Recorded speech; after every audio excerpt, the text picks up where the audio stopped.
అవనిని శ్రీకర్ని శాశ్వతంగా దూరం చేయడానికి నిహారిక మాయకు ఒక విధవ సలహా ఇస్తుంది. మన మాయకు ఒక మాయదారి సలహా ఇచ్చాను అని చెప్పేసి ఈ విధంగా కృష్ణకు నిహారిక చెప్తూ ఉంటుంది.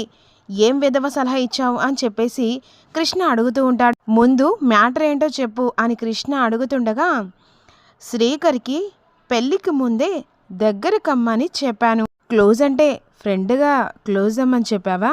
ఓ బుర్ర తక్కువ విధవా ఏంటి? నేనా? మరి క్లోజ్ అంటే దగ్గర కావడానికి ఎలా ఎలా అంటే అలానే అలానే దగ్గర కమ్మని చెప్పాను మాయ. అంటే ఇప్పుడు వాళ్ళిద్దరూ ఒకటి కాబోతున్నారన్నమాట. అవని జీవితం అంతమైనట్టమాట. అంతే. ఇప్పుడు వాళ్ళిద్దరూ ఒకటవుతారు, శోభనం జరుగుతుంది. ఆ తర్వాత ఇక అవని ఇంటి ముంగట కూర్చొని మొగుడు కోసం ఏడుస్తూ ఉంటుంది. కానీ ఆఖరికి శ్రీకర్ మాయ జీవితం సర్వనాశనం చేస్తాడు. అప్పుడు ఎలా ఉంటుందంటే అబ్బబ్బబ్బా, తలుచుకుంటేనే కళ్ళకు కట్టినట్టు కనిపిస్తూ ఉంటుంది. ఈలోపు వెంటనే శ్రీకర్ని తన ఏం మార్చుకొని కోపంతో, శ్రీకర్ ఇక్కడికి ఎందుకు తీసుకొచ్చావని అడుగుతుండగా, ఏంటి శ్రీకర్ ఎందుకంత కోపం అని వెనుక భుజాల నుంచలి చెయ్యి వేసి తన మంత్రజలంతో ఇక శ్రీకర్ని తన వైపు తిప్పుకుంటుంది. ఆ మంత్రజలంతో శ్రీకర్ ఇక మాయలో పడిపోతాడు. చెప్పు శ్రీకర్, మనం ఈ రాత్రికి ఇక్కడే ఉంటున్నాం సరేనా? నువ్వు చెప్పినట్టే ఈ రాత్రికి ఇక్కడ మన ఇద్దరం కలిసి స్పెండ్ చేద్దాం మాయా, నువ్వు ఎలా చెప్తే అలా అని చెప్పేసి శ్రీకర్ మాయలో పడిపోతాడు. సరే ఒక్క నిమిషం అని చెప్పేసి గదిలోకి వెళ్ళి డ్రెస్ తీసుకొని వస్తుంది.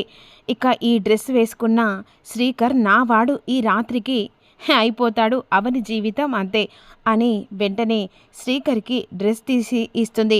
ఈ డ్రెస్ నువ్వు వేసుకో, నేను నీకు పాలు తీసుకొని వస్తానని చెప్పేసి మాయ గదిలోకి వెళ్తుంది. వేదవతి మరోవైపు శ్రీకర్ కోసం అని చెప్పేసి కంగారు పడిపోతూ ఇంకా వీడు ఆఫీస్ నుంచి రావట్లేదని చెప్పేసి ఫోన్ చేస్తుండగా ఫోన్ స్విచ్ ఆఫ్ అయి వస్తుంది.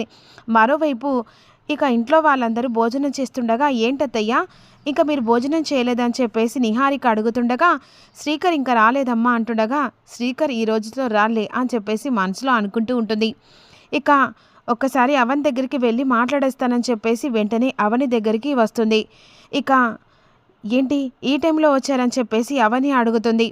శ్రీకర్ ఇంకా రాలేదు, వాడి ఫోన్ చేస్తే స్విచ్ ఆఫ్ వస్తుందని అడగడానికి వచ్చానని వేదవతి అవనిని అడుగుతూ ఉంటుంది. ఇప్పుడు నీ కొడుకు రాకుంటే నేనేం చేయాలి?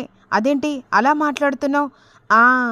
ఇప్పుడు నీ కొడుకు నా మొగుడు అని చెప్పేసి మీరు మాట ఇస్తే ఒక్క నిమిషంలో నీ కొడుకుని నా మొగుడిని తీసుకొచ్చి నీ ముంగట పెడతానని అవని అంటుంది. మాట ఇవ్వండి అత్తయ్య, వెంటనే మీ అబ్బాయిని నీ కళ్ళ ముంగట నిలబెడతానని చెప్పేసిన తర్వాత వెంటనే వేదవతి మాట ఇస్తుంది. సరే ఇప్పుడు నీ కొడుకు నీ ముంగట ఉంటాడు అని చెప్పేసి వెంటనే బయలుదేరుతుంది.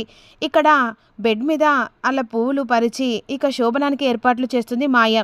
తను శారీ కట్టుకొని ఇక ఇక్కడ పాల గ్లాస్ పట్టుకొని శ్రీకర్ దగ్గరకు వస్తుంది. శ్రీకర్ మాత్రం మాయలో పడిపోతాడు. వెంటనే అదే సమయానికి బెడ్ మీద ఇద్దరు కూర్చున్న సమయంలో అది గ్రహించిన అవని ఇక వెంటనే గౌరమ్మ తనకి హెల్ప్ చేస్తుంది. ఆ రూమ్లో ఉన్నారని చెప్పేసి వెంటనే అవని డోర్ లాక్ చేసి పెడుతుంది కదా మాయ. వెంటనే డోర్ను బద్దలు కొట్టి లోపలికి వస్తుంది. ఇక ఆ టైంలో బెడ్ మీద పడుకున్న మాయను చూసి వెంటనే తనని లాగేసి కొట్టి చెంప పగల కొట్టి శ్రీకర్ మీద వాటర్ చల్లేసరికి ఉలిక్కి పడతాడు శ్రీకర్. రాబోయే ఎపిసోడ్లో ఏం జరుగుతుందనేది వీళ్ళు తెలుసుకుందాం. మిస్ కాకుండా చూడండి.